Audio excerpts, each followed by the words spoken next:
Kehidupan kita, suka duka, tangis tawa, boleh kita lewati sakit, sehat, tapi kita tetap bersyukur ya, karena di dalam bersyukur kita ada kekuatan yang baru. Di dalam bersyukur ada kekuatan dan ada sukacita yang dunia tidak pernah beri. Ya, meskipun kita lewati lalu susah, sesulit apapun manusia, tapi saat kita hidup di dalam bersyukur, kita melihat tujuan hidup kita melihat karya Tuhan, kita akan tetap menikmati ucapan syukur, sukacita, kekuatan yang terus baru dalam kehidupan kita. Amin. Puji Tuhan. Kita katakan bahwa Tuhan Yesus, kami tidak akan pernah menyesali sampai hari ini, karena banyak orang-orang kadang di saat dia terpuruk sekali dia menyalahkan Tuhannya, tapi kita mau melihat dalam saat terpuruk itulah janji Tuhan, itulah penyertaan Tuhan. Di saat lemah kita akan kuat. Kenapa? Kita di dalam Tuhan. Amin. Puji Tuhan. Kita tidak akan pernah menyesali. Tuhan, katakan dengan iman, Tuhan, kami tidak akan pernah menyesali sampai akhir hidup kami. Kami mau tetap melayani Tuhan. Kami mau tetap mengasihi Tuhan.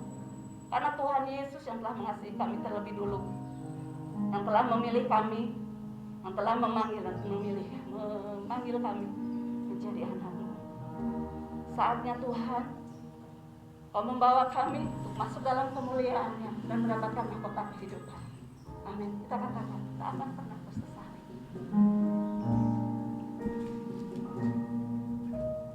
Tak akan pernah tersesali mengiring Yesus, mengiring Yesus. sepanjang hidupku, lewati remang air mata, ku saksikan kemuliaan-Mu dinyatakan.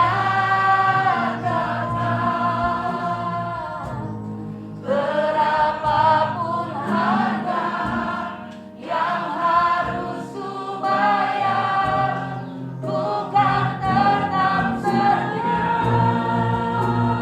melayani, mengasihi-Mu, mengiring-Mu seumur hidupku. Amin. Janji-Mu kan tetap ku pegang teguh, sampai ku dapat mahkota kehidupan.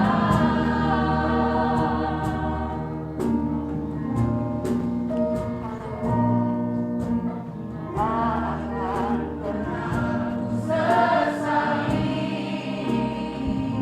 mengiring Yesus sepanjang hidupku. Haleluya.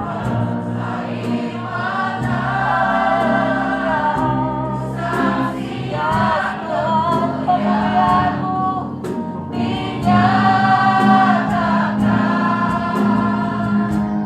Berapapun harga yang harus ku bayar, ku kan tetap setia melayani, mengasihi-Mu, mengiring-Mu seumur hidupku. Haleluya. Janji-Mu kan tetap ku pegang teguh, sampai ku dapat mahkota kehidupan. Kesaksian sedikit ya, sudah kasih Tuhan. Beberapa bulan yang lalu, Januari itu saya sakit. Dada saya sakit sekali, sampai saya bilang, kok ini harus ke IGD gitu ya, karena emang sakit banget. Dan saya bilang ini kayaknya jantung gitu ya. Tapi di situ beberapa menit sampai 3 hari saya sakit dada kiri, sakit sekali, dan 2 minggu saya sakit. Mungkin saya pikir itu corona ya, tapi saya pikir, dan saya bilang, walaupun corona, walaupun apapun juga, kita boleh melihat kehidupan kita. Apa yang telah kita lakukan? Saya di situ diproses. Apa yang telah kita lakukan? Apa yang telah kita kerjakan buat Tuhan dalam kehidupan kita? Jadi saatnya kita dalam kondisi apapun juga, kita tetap siap. Itu yang saya boleh melihat, bahwa dalam keadaan apapun juga Tuhan menyertai kita. Dan saya mempunyai suami yang luar biasa, dia bilang gak usah, gak apa-apa. Padahal saya udah gak kuat, sampai dada saya, sampai saya begini sekali. Saya bilang pokoknya kan karena jantung. Saya bilang kok telepon pokok dong, emang ini jantung atau apa. Tapi saya berpikir kalau ke IGD harus diisolasi 2 minggu. Nah itu siap lah, saya mau persiapkan diri dulu mental saya. Kalau siap saya langsung pergi itu hari itu juga. Tapi saya bilang, enggak lah. Saya bilang ke suami, kalaupun dipanggil, saya mau di sini aja deh. Dan nggak ada yang bisa ngomong kemana-mana. Gitu. Saya kasih cara ini. Tapi puji Tuhan, saya kasih Tuhan. Mungkin bulan nikahan saya hubungi, bulan saya sakit dada dan saya gini-gini. Saya terus hubungi dia dan mungkin tahu kondisi saya. Saya udah nggak bisa apa-apa, saya kasih selama 2 minggu. Tapi itulah kita boleh melihat apa yang telah kita kerjakan, apa yang kita telah berbuat buat Tuhan. Lihat pribadi sendiri ya. Kita jangan melihat orang lain. Apa yang telah kita lakukan buat Tuhan. Puji Tuhan. Kita akan bangkit berdiri, kita akan menerima firman Tuhan, kuasa Tuhan yang menguatkan kita, yang membenarkan kita, yang terus berubah hidup kita semakin hari, semakin berkenan. Semua hidup kita diproses oleh kasih Tuhan. Semua hidup kita diproses, maka kita satu sama lain untuk saling mendoakan dan saling membangun, untuk saling mendorong, untuk saling bersama-sama saling melayani terlebih dulu. Tak akan pernah sesat. Tak akan pernah sesat.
Yesus yang baik,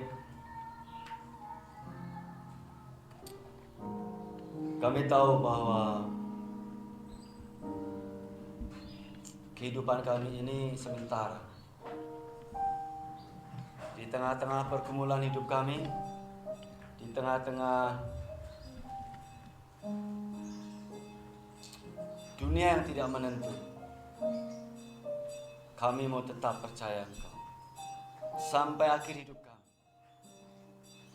Karena kami tahu kemuliaan di dalam Engkau lebih besar daripada apa yang kami dapat kemuliaan di dunia ini, Tuhan.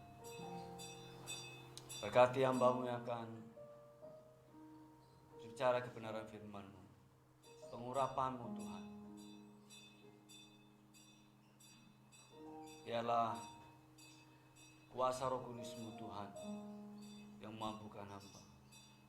Berkati seluruh jemaat, berkati yang mendengarkan secara online juga. Biarlah firman-Mu yang hidup ini memberkati hamba, memberkati kami semua. Oleh karena kuasa-Mu ada dalam firman. Terima kasih. Dalam nama Tuhan Yesus kami sudah bersyukur. Kita yang percaya katakan amin. Silakan duduk Bapak Ibu.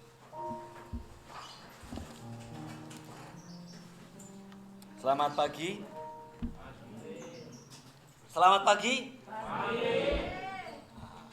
Kalau saya bicara pelan, saudara tetap harus bicara keras gitu kan. Walaupun kondisinya kantongnya sudah menipis dompetnya, ya tapi tetap harus sukacita ya. Kita akan buka Alkitab kita 2 Korintus pasal yang ketiga.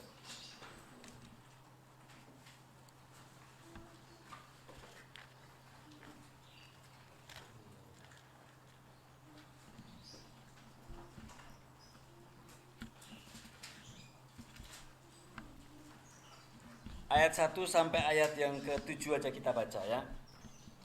2 Korintus pasal 3 ayat 1 sampai ayat ke-7. Sampai ayat ke-6 saja, nanti selanjutnya akan saya baca. Kita akan baca pergantian, saya akan baca ayat 1, nanti Bapak Ibu baca ayat 2 sampai ayat yang ke-7. Pelayan-pelayan perjanjian yang baru. Adakah kami mulai lagi memujikan diri kami, atau perlukah kami seperti orang-orang lain menunjukkan surat pujian kepada kamu atau dari kamu?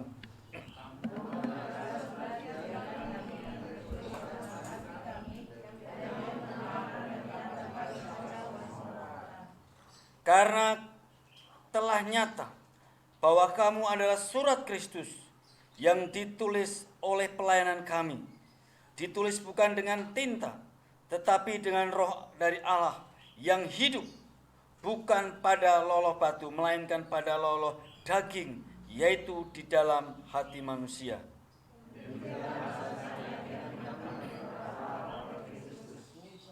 Dengan diri kami sendiri, kami tidak sanggup untuk memperhitungkan sesuatu seolah-olah pekerjaan kami sendiri. Tidak, kesanggupan kami adalah pekerjaan Allah.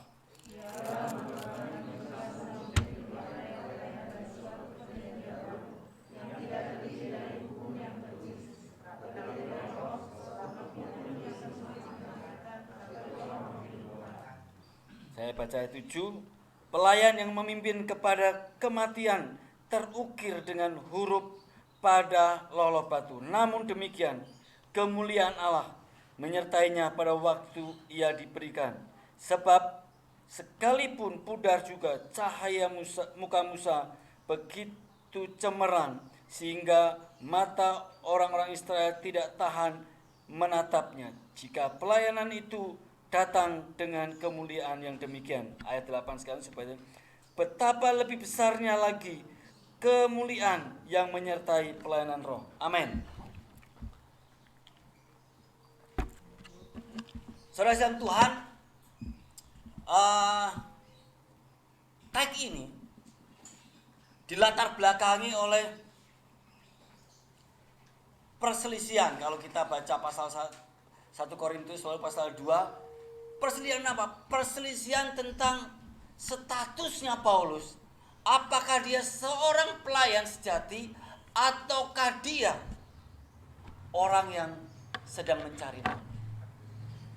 Tetapi Paulus membuktikan bahwa engkau ditulis bukan dengan tinta, tetapi dengan loh-loh yang sangat luar biasa ditulis dalam daging. Artinya Paulus dalam konteks ini dia memberikan pembelaan atas haknya dia, bahwa dia sudah pelayanan begitu rupa, bahwa dia sudah pelayanan dengan semangat, tetapi ada orang lain, ada jemaat lain, ada orang yang tidak senang. Tetapi pelayanan jemaat Korintus membuktikan bahwa Paulus itu adalah seorang pelayan luar biasa. Nah, hari ini kita punya tema melayani dengan sukacita.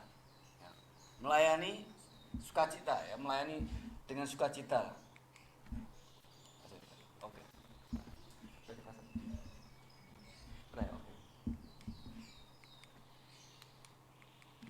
Oh, naik aja, naik. Oke, ya. Ini yang terjadi, saudara. Fenomena yang sekarang terjadi di Indonesia dalam masa pandemik ini. Yang pertama itu kekerasan atau kejahatan. Itu ada sekitar 4,49% setelah Nabi dibebaskan tahun lalu, itu ada kejahatan itu meningkat sekitar 11,80%.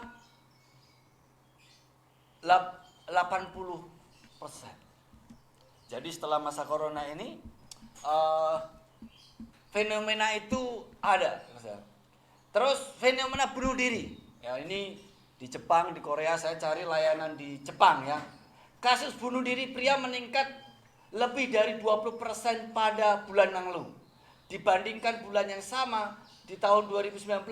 Namun tingkat kasus bunuh diri wanita melonjak lebih dari 80%, melanjutkan peningkatan mengerikan yang dimulai pada bulan Agustus. Terkait pandemik atau tidak, serentetan bunuh diri selebritis tahun ini telah memperburuk lonjakan kematian yang diakibatkan oleh diri sendiri di kalangan wanita, menurut Profesor Ueda. Dia melakukan penelitian di Asia. Jadi bunuh diri juga meningkat. Kalau di Indonesia, saudara pasti ada baca berita tentang orang-orang bunuh diri. Terus fenomena keluarga.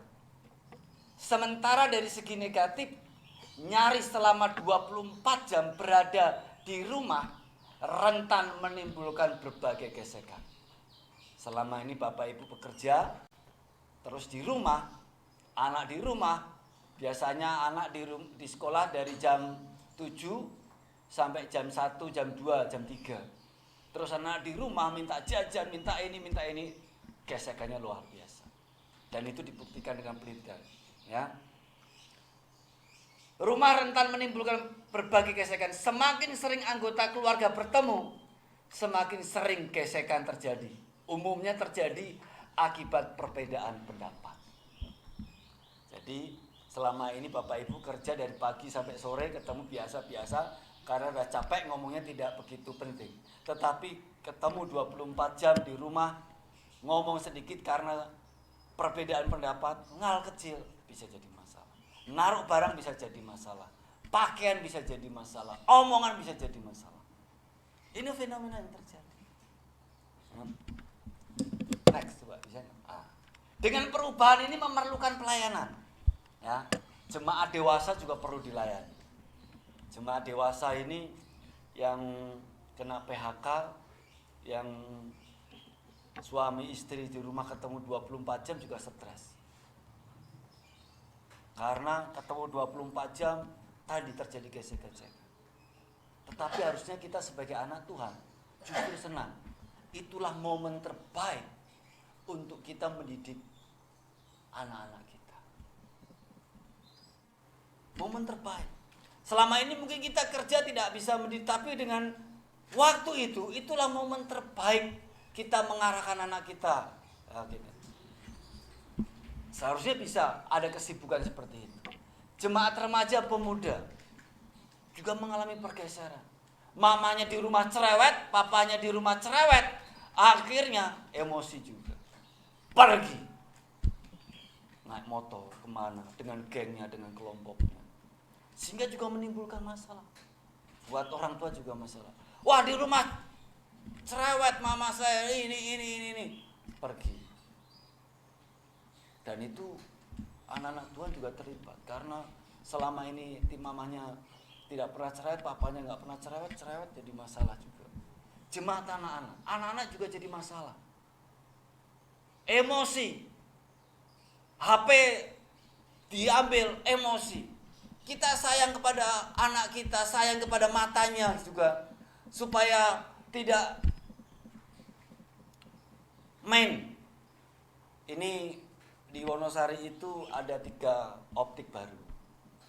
Lalu saya mau cari kacamata plus ya, di optik yang dekat perempatan itu. Lalu saya masuk. Lalu saya tanya, Mbak, di sana itu sudah ada optik 2. Kenapa Mbak buka di sini lagi? Memangnya laku itu di kota kecil Wonosari. Dia bilang, Mas, justru laris. Kenapa? Karena akhirnya anak-anak penggunaan kacamata meningkat, Mas. Salesnya Pak, dia lari kamu. Karena anak-anak main HP juga emosi tersendiri. Gak dikasih HP emosi, nendang-nendang sana nendang sini, wajahnya juga tidak enak, cembedut. Kita mau pukul masih anak kita akhirnya kita serba dilema orang tua. Sebelum itu ngisi pulsanya juga serba dilema. Anak-anak juga menjadi permasalahan.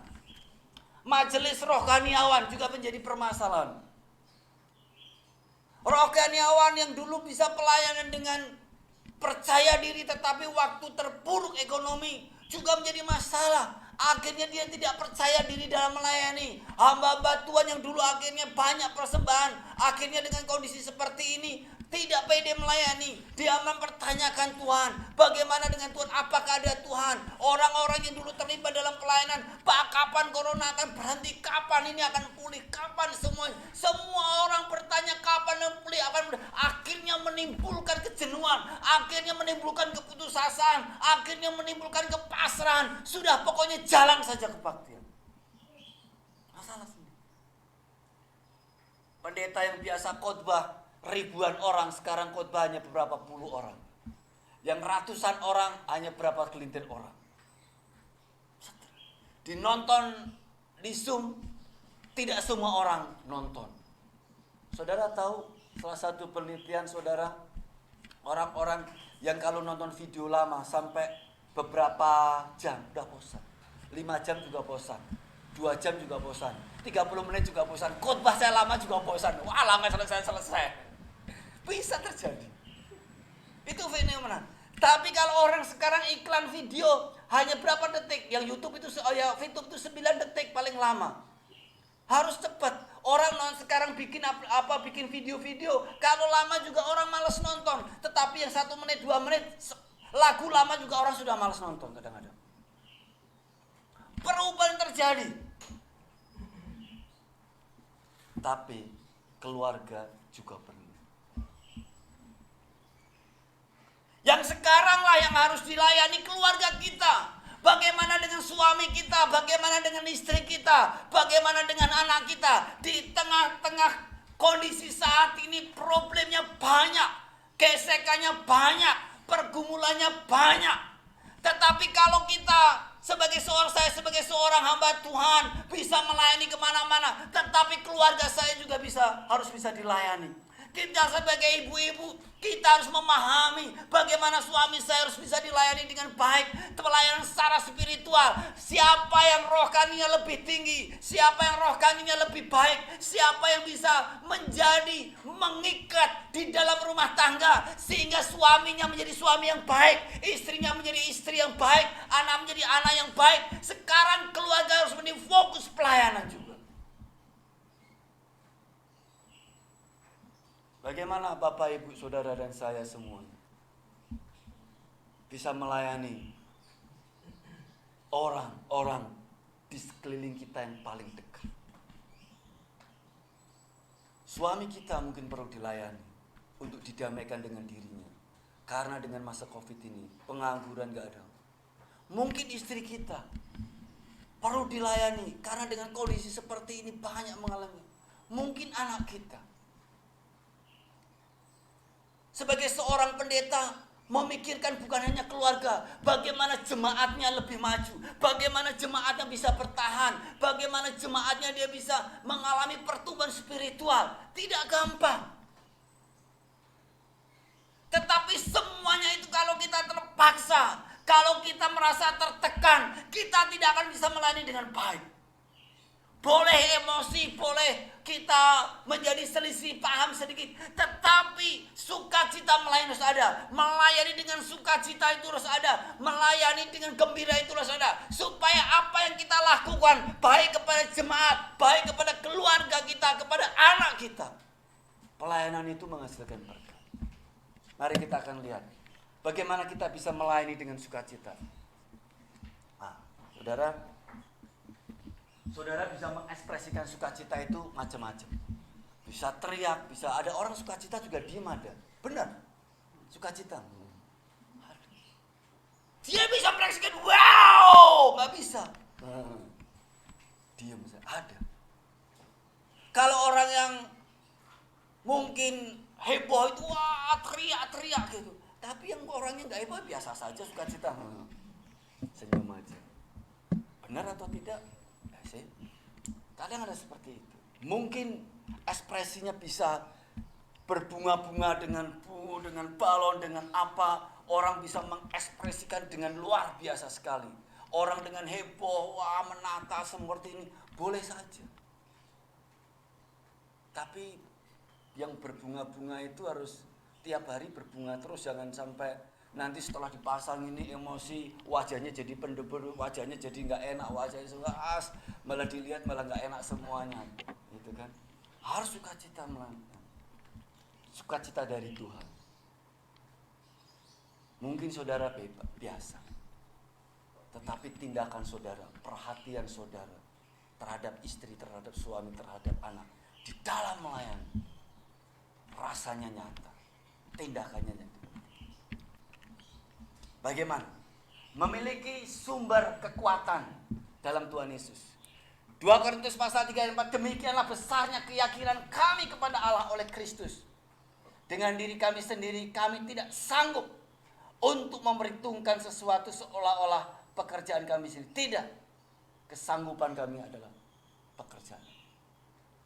Paulus melatar belakangi teks ini dengan cerita, dengan latar belakangnya dia, bagaimana dia seorang yang dulunya seorang yang hebat, seorang yang pintar, tetapi semua yang dilakukan keduniawiannya, bagaimana dia membawa surat mandat untuk membunuh semua orang percaya Kristus pada waktu itu tidak ada artinya. Bahkan dia merasakan dengan surat mandat dia punya kekuatan, power, ternyata tidak.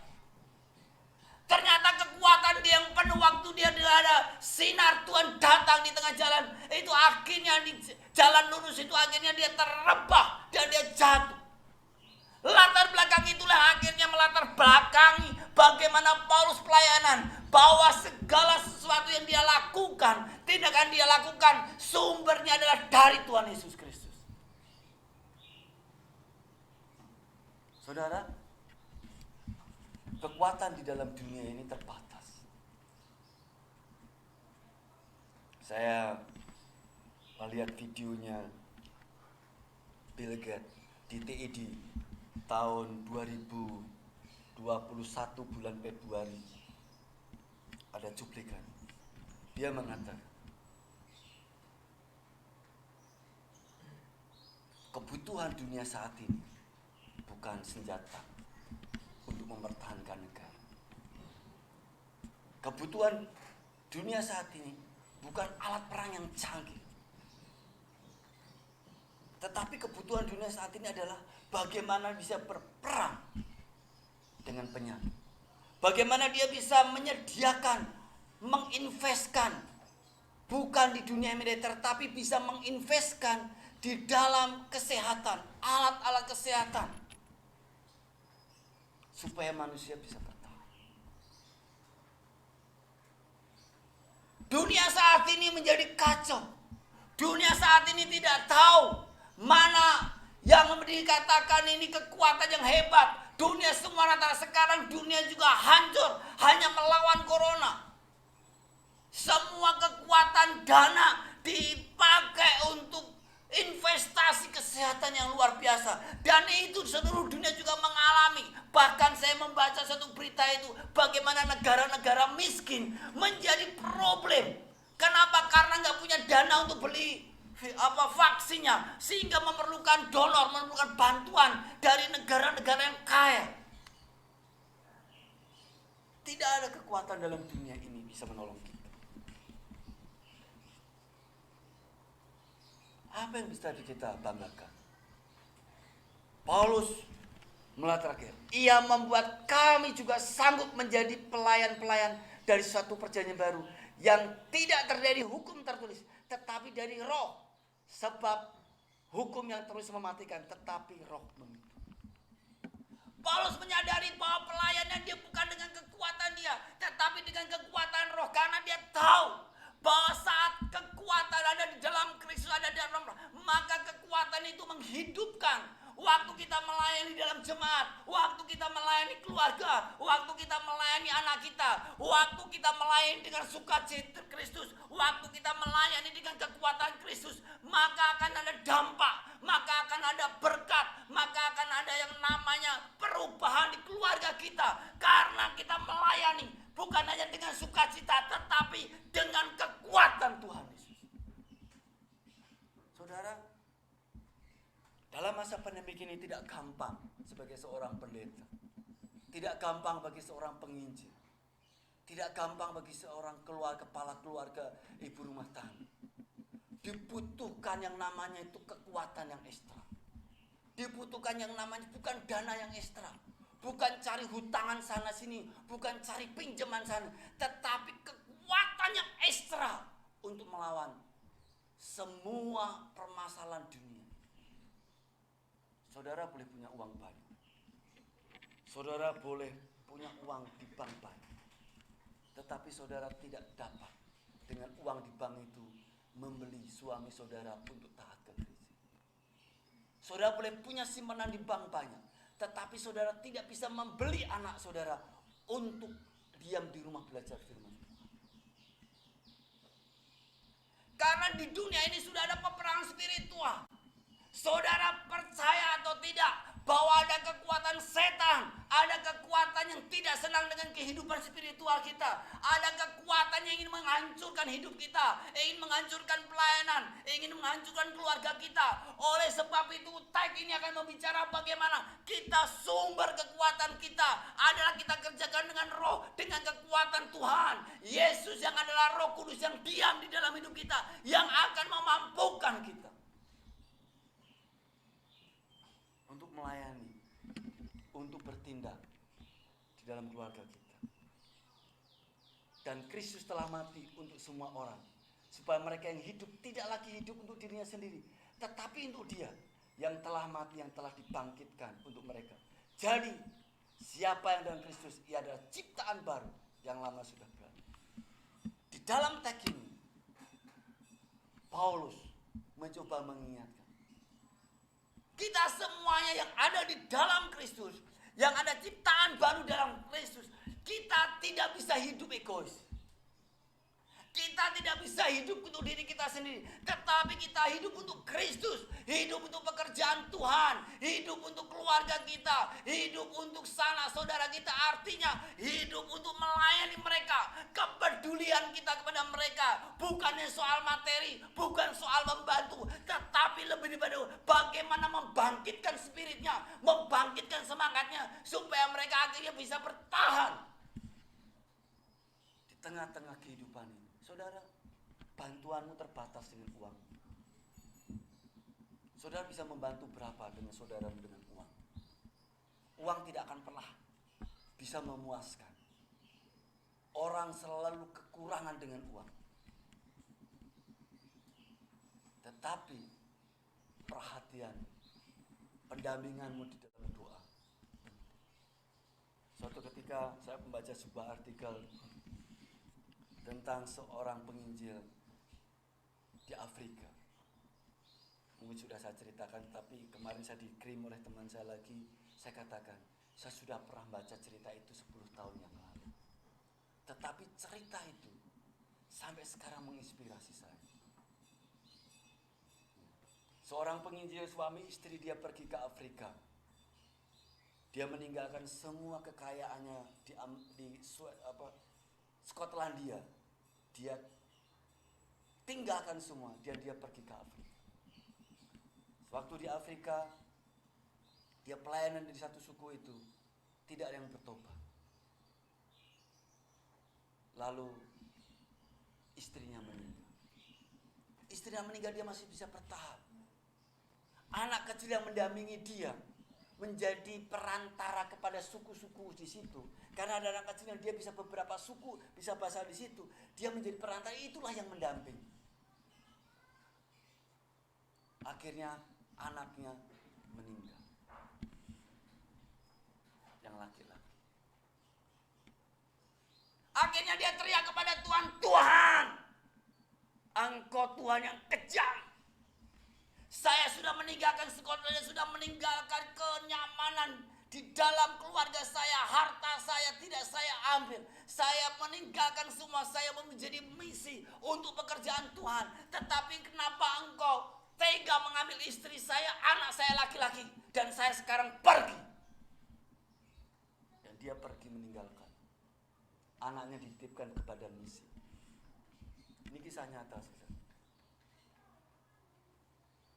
Dan dia tidak tahu lagi pekerjaan.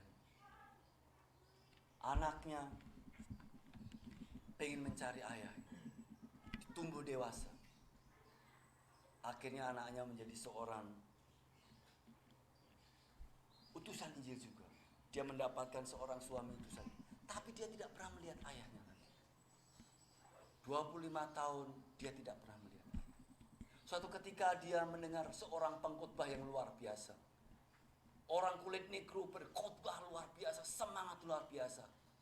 Dan dia mendengar kesaksian bahwa saya adalah seorang yang dulu dimenangkan oleh seorang misi di Afrika. Dan sekarang dia ada sekitar 6.000 orang yang dia layan. Dan dia sebut nama bapaknya. Waktu Aina ini, namanya Aina. Waktu Aina ini mendengar bahwa pengkhotbah itu menyebut nama bapaknya. Dan dia tahu dia masih di hotel. Dia cari foto bapaknya. Dia katakan, apakah ini yang kamu masukkan? Ya. Mulai saat itu, pengkhotbah ini tanya, sekarang kemana Tuhan? Kami nggak tahu. Akhirnya Aina ini karena ada orang yang begitu semangat, bahwa selama ini bapaknya bilang, pelayanan saya nggak berhasil. Pelayanan saya nggak berhasil. Anak saya mati, istri saya mati. Berusaha mencari, dia pergi mencari bapaknya. Bertahun-tahun dan akhirnya ketemu bapaknya ada di tempat yang kumuh. Sudah hampir mati. Pengkhotbah ini dibawa. Pengkhotbah ini pegang penginjil ini. Dia bilang gini, Tuhan ingat pada waktu Tuhan ketemu saya pertama kali. Dia dengan matanya masih tidak begitu jelas. Dia ngomong, siapa? Saya adalah penterjemah Tuhan. Dan dia katakan, saya sekarang sudah menjadi seorang pengkhotbah. Saya punya 6.000 jemaat. Dan saya sudah keliling dunia karena Tuhan. Akhirnya penginjil ini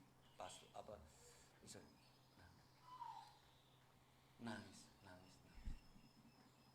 Dan dia sebelum meninggal, dia bilang, Tuhan, terima kasih. Saya bukan orang gagal. Ada orang yang berhasil, walaupun satu. Tapi dia sudah menyia-nyiakan hidupnya bertahun-tahun. Dia karena merasa Tuhan tidak memakai dia, merasa gagal, akhirnya dia hidupnya di dalam pemabuk, dia akhirnya dia ada di lorong yang tidak baik. Akhirnya hidupnya di dalam penyakit. Dan waktu mendengar penterjemahnya itu menjadi suara. Dan dia bilang, Tuhan, ampun, terima kasih. Walaupun satu, Engkau memakai.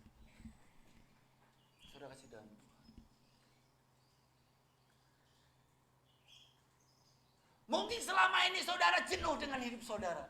Saudara sudah berkata, suami saya sudah saya nasihatkan tidak mau. Jemaat sudah saya nasihatkan tidak mau.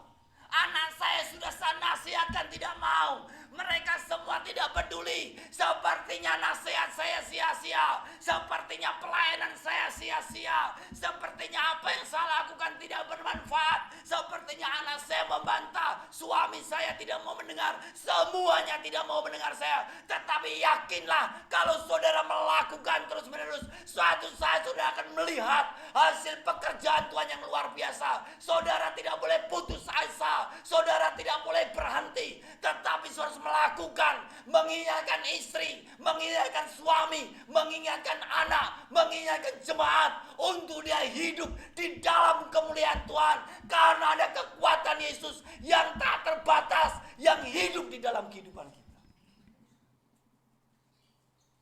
Saudara, setan juga tidak mau dengan kehidupan kita. Anak saudara, saudara yang punya anak gadis, saudara yang punya anak sudah bekerja atau SMA. Percaya atau tidak, dunia medsos saat ini bahaya. Bahaya sekali. Anak saudara bisa meninggalkan iman. Anak saudara bisa menikah dengan orang lain yang tidak seiman. Anak saudara tidak percaya dengan Tuhan.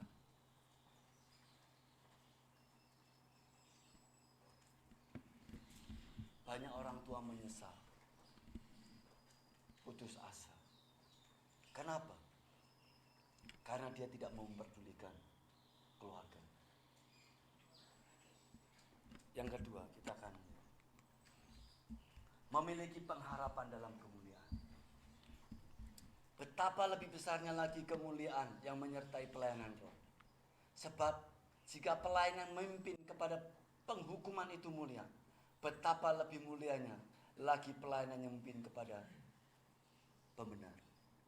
Paulus membandingkan, dulu saya tanpa mengenal Kristus saya mendapatkan kemuliaan yang hebat. Tanpa Kristus saya melayani dihormati oleh semua orang. Tanpa Kristus saya melayani bahkan mendapatkan surat kuasa. Dan saya punya kemuliaan yang hebat. Saya punya harga diri yang hebat. Semua orang menghargai Paulus. Tapi itu dulu.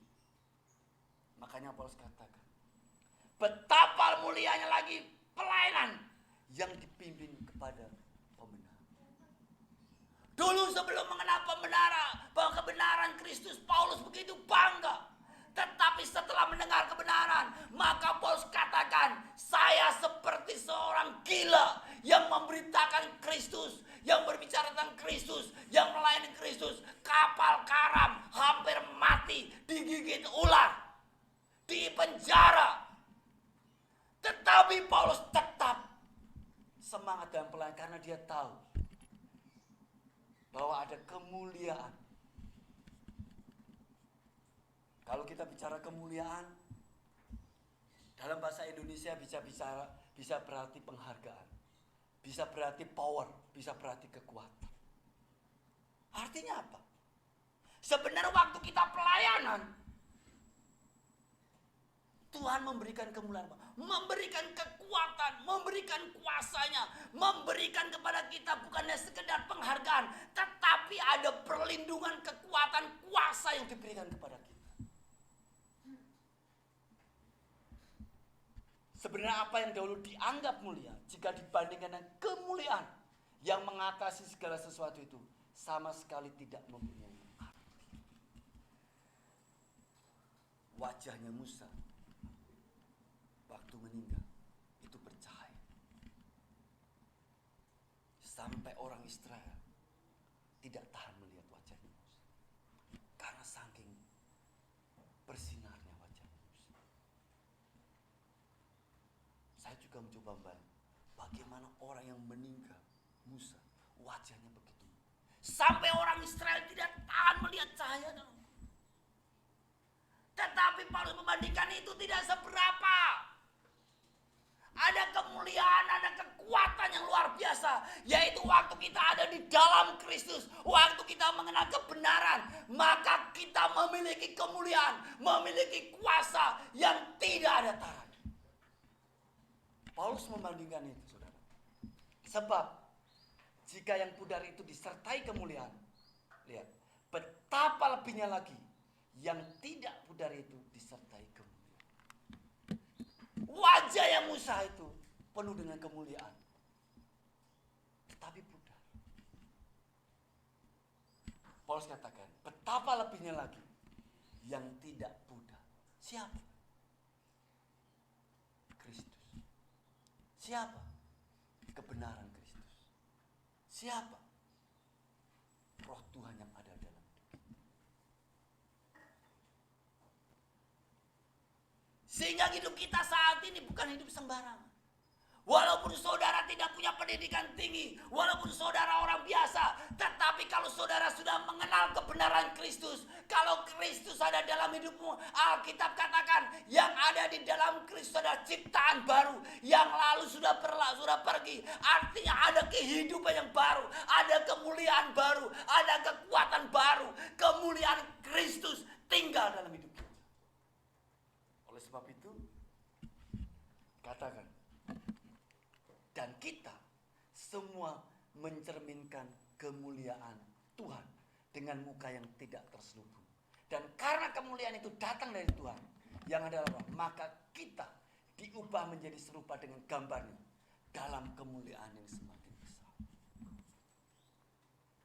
Saudara, mungkin saudara bilang, Pak Pendeta, saya seperti gak punya kekuatan. Pak Pendeta, saya tidak sanggup lagi. Istri saya tidak mau ke gereja. Suami saya tidak mau ke gereja.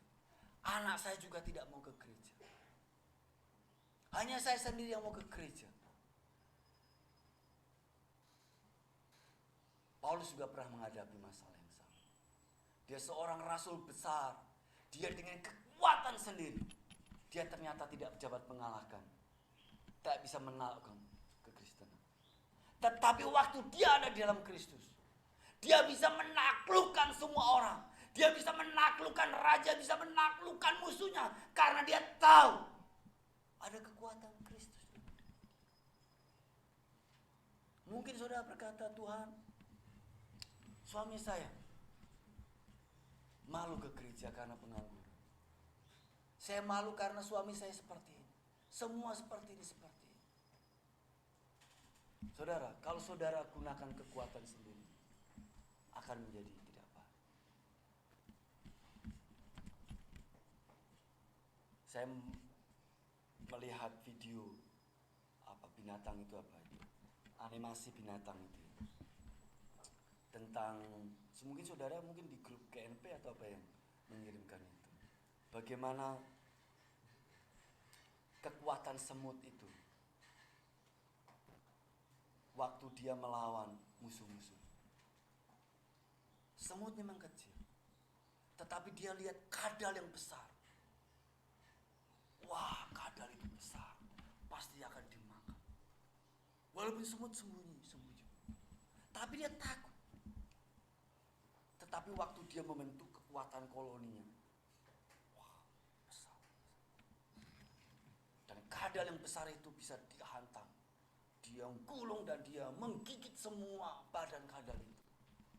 Akhirnya kadal itu mati. Semut yang kecil.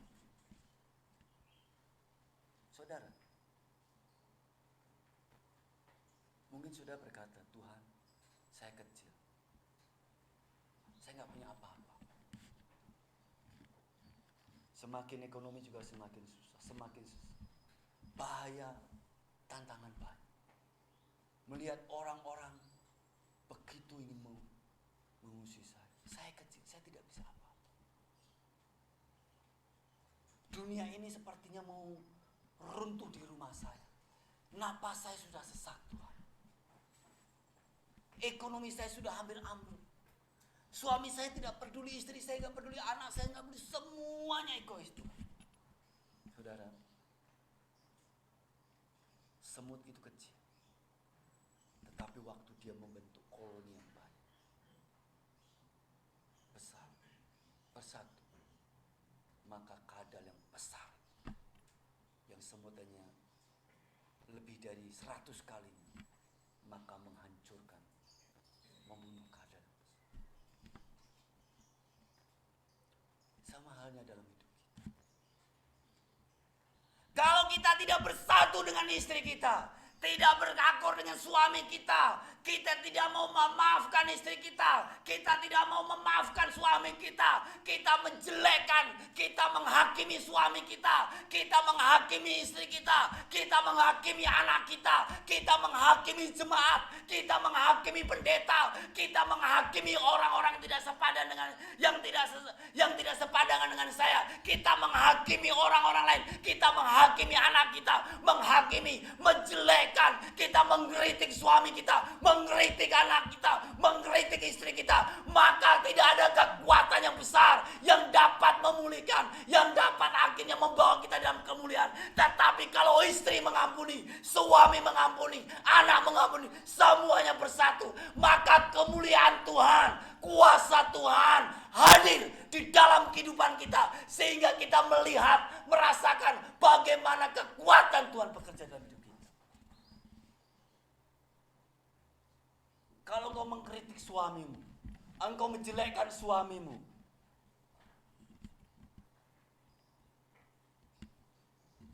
tidak pernah ada kekuatan. Engkau mengkritik anakmu, suudon, pikiran yang pendek, tidak akan bisa mendapat kekuatan besar. Tidak ada kemuliaan, tidak ada berkat dalam keluarga. Tetapi kalau pikiran kita, yuk, Bapa kita bersatu dalam doa. Kalau saudara tidak bisa menerangkan firman Tuhan, duduk bersama istri suami, baca Alkitab saja, nggak usah diterangkan. Kalau nggak mau baca Alkitab, doa saja, bergandengan tangan. Kalau tidak mau berdoa, tidak mau bergandengan tangan, berdoa saja. Sambil mendengarkan lagu pujian, mungkin menyetel lagu pujian, lalu berdoa bersama-sama.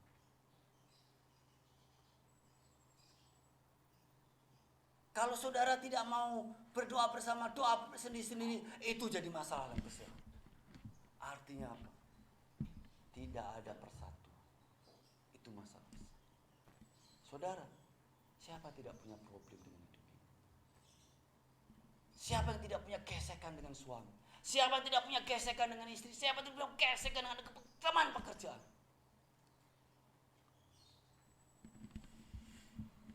Tapi kalau kita tidak bersatu di keluarga, problem besar. Problem buat anak, problem buat masa depan anak kita, problem buat kehidupan. Saya tutup dengan satu cerita. Saya ketemu seorang ibu teman saya kuliah dalam satu kesempatan. Lalu saya tanya, kenapa kok kamu kurus? Kok wajahmu kelihatannya seperti usiamu dengan saya itu jauh, selisih 3 tahun, saya lebih tua. Tapi kok wajahmu gini? Ada teman-teman yang lain saya tanya. Lalu teman yang lain, dosen bisa menjawab, dia mah banyak problem Pak Yusuf gini. Pak Yusuf tanya-tanya bilang itu. Kenapa? Terus dia mulai mencerita bagaimana sakit hatinya dia. Di pekerjaan dia dituduh korupsi. Sehingga dia harus bertahan 6 tahun di pekerjaan itu untuk membuktikan bahwa dia tidak korupsi. 6 tahun dia bertahan untuk membuktikan bahwa dia tidak korupsi. Setelah itu suaminya kasar, tidak mau ke gereja, perokok. Padahal dia teman saya di kuliah STT. Sudah itu suaminya tidak mau kerja lagi. Semakin problem, semakin membuat dia tertekan. Terus saya tanya, sekarang bagaimana? Ya sekarang melayani di gereja, satu gereja. Sebagai apa? Ya sebagai salah satu majelis di sana. Terus bagaimana dengan anak-anak ini? Terus akhirnya saya diceritain. Dia bilang, teman-teman dosen, dia hidupnya tertekan. Masalahnya Pak, sehingga membuat hidupnya dia selalu terpuruk dan wajahnya tidak enak. Seperti tertekan dan luar biasa sekali. Akhirnya dia bilang, tolong doakan dia supaya semua bisa beres. Saudara kasih dong, semua katakan. Orang yang mengenal kebenaran pun bisa menghadapi permasalahan. Orang yang dia belajar Alkitab selama 8 tahun, juga dia mengalami tekanan dalam hidupnya dia. Dia yang sudah pelayanan berkhotbah di gereja, dia juga mengalami tekanan luar biasa dalam hidup keluarganya. Tetapi waktu dia bertahan di dalam Tuhan, waktu dia mencari Tuhan, walaupun suaminya kasar, walaupun suaminya perokok, pengangguran, tetapi dia bertahan. Dia mengharapkan ada pemulihan. Dia mengharapkan kuasa Tuhan, kemuliaan Tuhan ada. Di tengah-tengah kehidupan kita mungkin mengalami hal yang sama. Di tengah-tengah kita mengalami tekanan hidup yang sama. Sepertinya tertekan begitu berat. Tetapi yakinlah, saat kita bertahan bersama dengan istri, bersama dengan suami, bersama dengan anak, waktu kita bertahan, maka ada kekuatan Tuhan. Waktu kita bertahan, kita mencari Tuhan, maka ada powernya Tuhan, maka ada pertolongan Tuhan hadir dalam kehidupan kita. Kalau saudara sudah meninggalkan Tuhan, saya tidak tahu, tapi yakinlah, saudara tidak akan mendapatkan kemuliaan, kuasa Tuhan, kalau saudara jauh dari Tuhan. Amin. Mari kita berdoa. Tuhan, terima kasih untuk kebenaran firman untuk kami semua. Berbicara lebih jauh untuk kami, untuk hidup dan pelayanan kami, supaya kami bisa melayani keluarga, bisa melayani pelayanan kami dengan penuh sukacita. Di dalam nama Tuhan Yesus kami berdoa untuk kami semua. Saya minta kita nyanyikan satu pujian bersama dengan keluargaku melayani Tuhan sebelum saya serahkan.